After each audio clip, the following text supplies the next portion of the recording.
This is the Momentum Podcast. My systems team has made a couple of mistakes this week, and I could feel them beating themselves up. I could feel them starting to get tentative and having trouble moving forward. And so I did the opposite of what I would have done in my 20s, and I did not apply more pressure to my team. I'm Alex Sharfin, and this is the Momentum Podcast, made for empire builders, game changers, trailblazers, shot takers, record breakers, world makers, and creators of all kinds. Those among us who can't turn it off and don't know why anyone would want to. We challenge complacency, destroy apathy, and we are obsessed with creating momentum so we can roll over bureaucracy and make our greatest contribution. Sure, we pay attention to their rules, but only so that we can bend them, break them, then rewrite them around our own will. We don't accept our destiny, we define it. We don't understand defeat because you only lose if you stop, and we don't know how. While the rest of the world strives for average and clings desperately to the status quo, we are the minority, the few, who are willing to hallucinate there could be a better future. And instead of just daydreaming of what could be, we endure the vulnerability and exposure it takes to make it real. We are the evolutionary hunters, clearly the most important people in the world, because entrepreneurs are the only source of consistent, positive human evolution, and we always will be. As an entrepreneur, I think we've all been there. We've had team members make mistakes. Maybe you have a team member make a couple mistakes in a row, and it's frustrating. You know, the mistakes that I was talking about a little bit earlier were mistakes that actually went out to our membership. We sent a blank email to our membership, and then we sent a text message that didn't include a link to our membership. And over the past few weeks, we've had a lot of transitions in our company. We've changed a few things, and we've made some mistakes. And, you know, the 22-year-old me, the younger entrepreneur that I used to be, would have gone and applied a ton of pressure to the systems team. I would have gone and said, you know, hey, you can't have this happening. And I would have been threatening, and I would have been angry, and I would have had an energetic that was really over the top. You know, I like to remind myself that if I bring too much energy to a situation to solve a problem, I become the problem. So instead, this week I had a calm conversation with my team and with Greg, who leads the team, and said, you know, we can't have this happen again. And so we have to put the processes in place. We have to put structure in place. We have to have awareness in place so we don't keep making mistakes like this.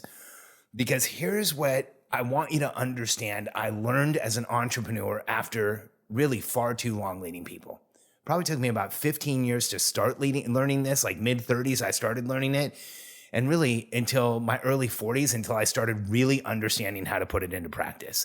See, if you put too much pressure on your team, then the pressure becomes the problem. Because here's what happens. If someone on your team, you know, I've got another podcast called Protect Their Team from Their Mistakes, Protect Your Team from Their Mistakes, which you can listen to, that kind of repeats this sentiment. Because here's what I started seeing, not just when I was running my own businesses, because when you're only running your business, you know, you only see the perspective of this one company. That's why when people share with me the perspective of running their business, I love to hear shares, and I love to hear perspective, but I also take it with a grain of salt, because when you're only running one business, you don't see as much as you do when you're coaching hundreds. And that's the difference. You know, for me, I've coached hundreds.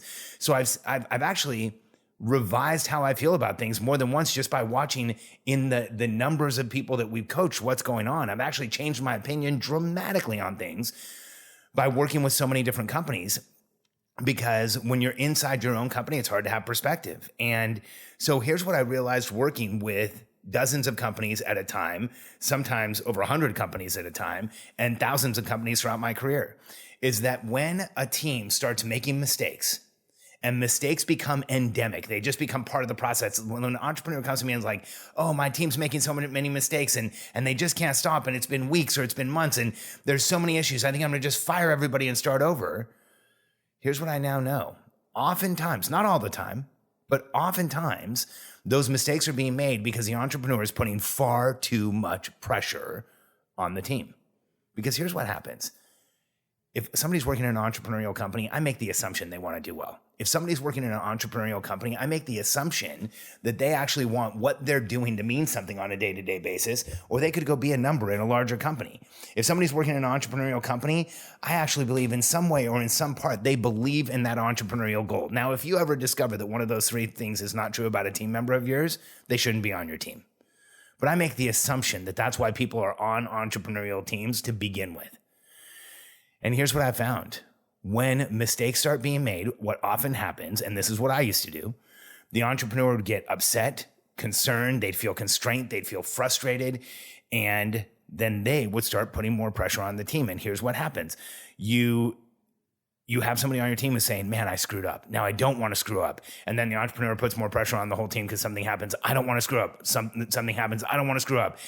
And something happens. I don't want to screw up. And what happens is there's so much pressure put on the team that the thought process is, I don't want to screw up. And if you know anything about NLP or how psychology works or how the subconscious works, the subconscious doesn't see the don't. The subconscious doesn't read negative terms. The subconscious just hears, I want to screw up. And what happens is the pressure around the original issue, the environment that's created creates an environment where now things just start cascading downwards. And when I was in my 20s, and when I only ran one company, I would prove myself right all the time, because here's what would happen. Somebody would screw up and I'd get angry. Somebody would screw up a second time and I would think, oh, I'm going to have to get rid of that person. That would be my assumption right off the bat. I'm going to have to get rid of that person. And then what would happen is, because they had screwed up twice, I would start applying pressure. I would say, like, you can't screw up again, or, things are going to have to happen, or there's going to be issues.